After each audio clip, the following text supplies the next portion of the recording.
Hey, have you ever thought about improving your English speaking skills? I recently came across a step-by-step guide on building confidence in English speaking.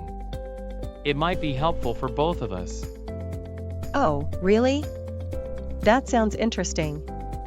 I've been wanting to enhance my English speaking, but I'm always a bit nervous about making mistakes. I totally understand how you feel. The first step in the guide is to start with a strong foundation in vocabulary. Building a good vocabulary can boost your confidence in expressing yourself accurately. That makes sense. I guess having a wide range of words at my disposal will help me feel more comfortable during conversations. What's the next step? The guide suggests focusing on grammar and sentence structure. Knowing the grammar rules will help you construct sentences correctly, and that can reduce the fear of making errors. I see. I've always struggled a bit with grammar, but I know it's essential for clear communication. I'll have to work on that. Don't worry, it's a common challenge. The third step is all about practicing speaking regularly. Engaging in conversations, even if it's with friends or language partners, can build your confidence over time. True. I often hesitate to speak up because I fear I might not be understood. But I guess practice is the key here. Absolutely. And remember, making mistakes is a natural part of the learning process.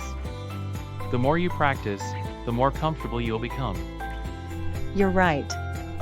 I need to remind myself that mistakes are opportunities to improve. What other steps does the guide recommend? It also emphasizes the importance of listening skills. Listening to native speakers or watching English shows and movies can help you become more familiar with the language's natural flow and pronunciation. Good point. I do watch some English shows, but maybe I should pay closer attention to how they speak and try to mimic it. Mimicking can be a great way to improve pronunciation. The guide also mentions nonverbal communication. Being aware of body language and gestures can enhance your overall communication. I haven't really thought about that aspect before, but it makes sense. I'll keep that in mind. Great! Lastly, the guide suggests celebrating your progress and not being too hard on yourself.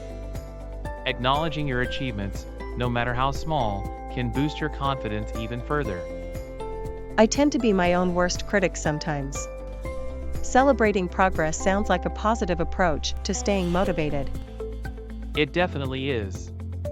So, what do you say? Let's follow this step-by-step guide together and support each other in building our confidence in English speaking. I'm on board. It sounds like a well-rounded approach, and having a study buddy like you will make the journey more enjoyable. Awesome! Let's get started then. I'm excited to see our progress and become more confident English speakers. Me too. Thanks for sharing this guide and encouraging me. Let's do this.